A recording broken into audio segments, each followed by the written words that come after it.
I'd say the thing that really makes us stand out is the people that we are and the lengths we'll go to. We sort of like to use the analogy that when Mum and Dad opened a restaurant 30 years ago, that when the first two people walked in the door, they were treated like family, and when they came back, they were shown to their favourite table and embraced in the same way every time. And we try and replicate that feeling for all our guests, whether it's 2 people or 1,000.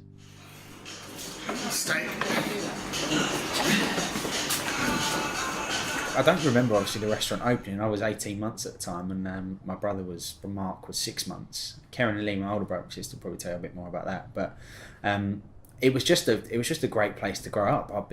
Our bedroom was directly above the restaurant, and you could hear the hum of people downstairs sort of laughing and joking and enjoying their food. And we were sort of orphans of the restaurant industry in a way. We didn't sort of, until we were a bit older, didn't sit around very often and have a family dinner each night, or dinner certainly wasn't on the table at 6. I worked in the restaurant from 16, 17. 14. Karen was 12. A little bit in the restaurant, a little bit in the kitchen. Yeah. I remember watching The Simpsons and picking up the phone and dialing 22 to the kitchen and asking for a sweet Thai curry, or sweet chicken curry, we called it. Dan used to ask for steak and chips or a steak sandwich or something. Daniel would be like, he wouldn't eat anything. So he just wouldn't eat any sort of different type of food. But Mark was slightly different. So he'd phone down and say, "Can I have prawns to start?" He was 6. And then the waitress would bring it up every night, and we didn't realise. We didn't know we were born. It was a happy place. I mean, restaurants are stressful, and when I was at school, I thought that we must be the richest people in school because we owned a restaurant, and I thought all people who own restaurants must be really wealthy and well off. But I didn't realise at the time that restaurants didn't make any money. They just made a lot of food and had a good time and worked bloody hard. It was normal for us because we didn't know anything else. Like that. That was just growing up. You know, I remember a really funny story actually. My dad always used to take us to football training. And one night we'd finished football training, we're sitting in the car, we were going home, we're going to get some dinner. And I said, "Dad, can we just have like a home cooked lasagna like all my friends have at school?" And he said, "Oh, well, you know, I don't have time to cook tonight. You probably have to order off something off the menu at the restaurant." And I was like, "I don't want restaurant food." My dad just looked at me in the front seat. And I was like, all right, okay.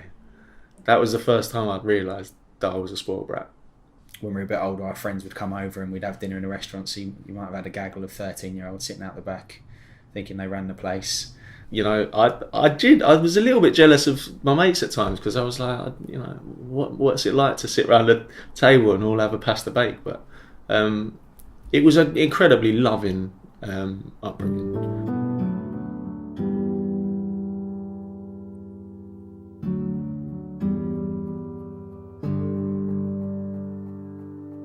I would say that Boulevard isn't just a family-oriented company, it's a family. Even like, if you look at Adam, for example, we call him the adopted brother. He's one of the directors, but my mum brought him into the company in 2008. So when I first started with Boulevard, which was pretty much 10 years ago, I came from the RSC club in Pall Mall, so it was a bit of a big change going from the central London to out in Hackney Wick, which in those days was Hackney Wick, not Hackney Wick now. The team has changed quite a bit since then. We've grown a lot. The kitchen team most certainly has grown, but there's still one guy who's worked with us, and he's been with us for 20 years as well. They call me Pops because of my age and the time I've spent here. I've spent almost 16.5 years. I would say I'm the longest employee. After the restaurant closed and they'd moved everything here, it was an empty restaurant until eventually somebody took it and rented it. They rented it out to them. But we used to be able to climb out of the back window and go down the back street and then come up through the kitchen back into the restaurant. And we did go hunting for some booze with my mates when we were about 14. I remember that. Park. We did do that. I think we only had Advocaat though. Some Diet Coke. That's the worst haul ever. Didn't Dad blame it on like a burglar or something? I'm pretty sure he's smarter than that, probably. Someone's nicked a fucking apricot, Mandy.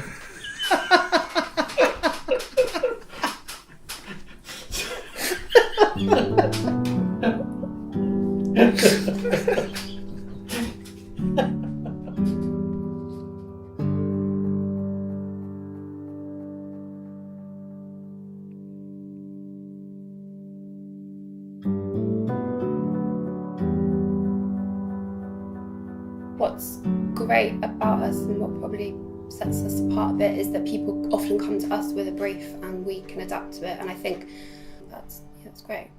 I've worked for lots of big corporate companies before, and the difference is massive. I think it's really cliche to say like it's like a family. Obviously they are a family-run business, but we're part of that family too, and there's a lot of love. Yeah, and we have been made to feel as part of Absolutely, that family, yeah. so. The history of the company is something that the guys are all very proud of, and it's something that they talk about quite a lot in the office. And from the moment I started, I knew the story. So how it started off as a restaurant down in Victoria Park, at a time where there was nothing really else in the area, so it was a bit of a trendsetter, should we say, in the area. And then they started getting more and more inquiries for off-site events, which then kind of led to the event catering. We were doing a lot of finger buffets and sandwiches predominantly. We were delivering mainly to Hackney Council, Tower Hamlets councils, to all their meeting rooms and throughout the East London area. So it was totally different to anything I'd worked in before. We did sandwiches and lunches, that kind of thing, but this was the main core business of what it was at the time. More delivery-based catering, large numbers of vans rushing around the city, and less event stuff. And it was only when I came back from university that the events side had really started to become established. And I came initially just for a year because I had plans of going off travelling, and I didn't want to start a career straight away. So I came and worked for a year, and I was hooked. I went off travelling, I came back, and I had no intention of doing anything else. Karen's worked for Boulevard pretty much her whole life. She had some cameos elsewhere, but pretty much always came back to Boulevard, and she's run the finances for many years. She's the one that gets the bills paid and keeps the business ticking, really. I was obviously the last sibling to come in and officially become a director of the business, a business that had been going for 25 years at the time.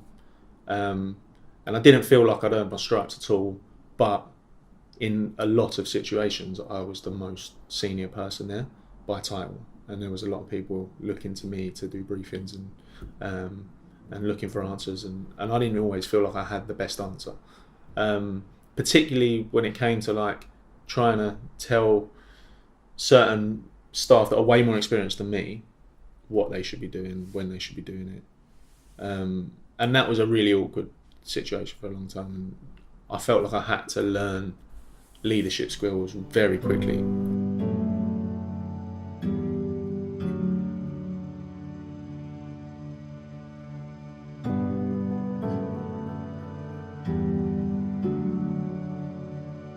You do enjoy your work, you do enjoy what you do, but it's mainly the people. We have seen a few of them leave and departed, but the people who stayed in, I think, are the biggest core of the company. That's probably the main reason we are all here. It's not the most scalable business, but it's the most passionate. It's the most enjoyable. You come to work and you're surrounded by people that you like all the time, and it makes you better at what you do. It's quite chilled. There's quite a laid back atmosphere in the office, isn't there? Like everyone chats. Definitely. And then the chefs cook us lunch every day, which is obviously lovely. Don't get that everywhere. Yeah. It's very difficult to find an environment where you want to be there every day. It was just the way we were brought up. We were brought up. When we talk about being a family business, we are talking about the fact that we're family, but we're more talking about, I think when you walk into a family restaurant, you know that you're in a sort of a warm place, and it's not anything that we certainly never set out to say, right, if we treat our staff well, we're onto a winner here. Why would you not treat people well? Why would you not, want to welcome people into your lives and get to know them a little bit better. It doesn't make sense to me to ever be unnecessarily horrible or rude. People are there working hard. Be nice. It just seems like a natural thing to do. Employing people which are better than you.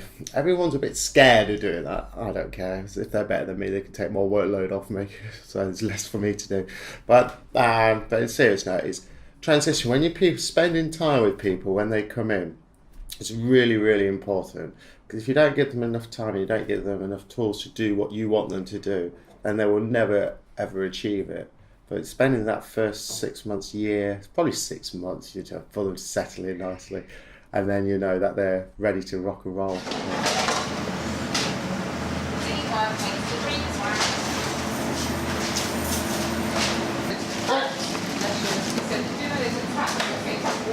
Tomorrow night is just about bringing a load of people together that have either supported us, have worked with us, hopefully going to be a big part of our future as well, and just having a really great time. And we haven't had a chance really to do that and give back to them, not in this way anyway, for a couple of years. So it's really great to get everybody under one roof. That's pretty much it. Yeah, we do want it to be a good old night. We do want it to be a celebration of the business and the people that have been close to it over the last 30 years. We're going to be remembering the days in the restaurant. There's going to be some throwbacks in the way that we set the room up. In terms of the menu, we'll be touching on things from the past and little snippets of memorabilia and photographs that we found, lying around or in some old dusty boxes somewhere.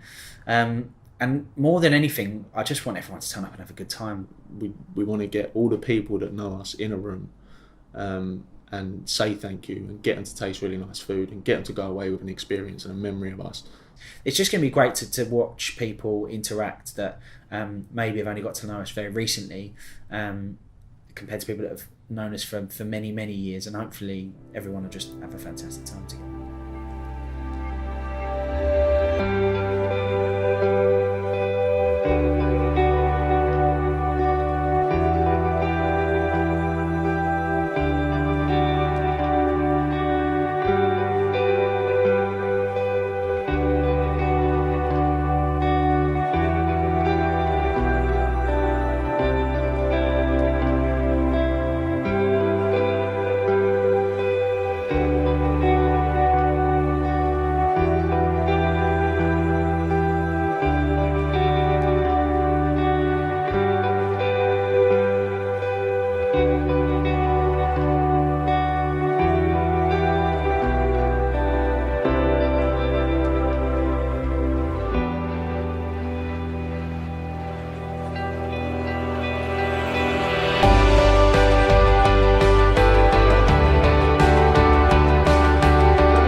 I always like to make sure I earn my money the right way. That's what my parents taught me. Earn your money the right way. You work hard, you get what you work for.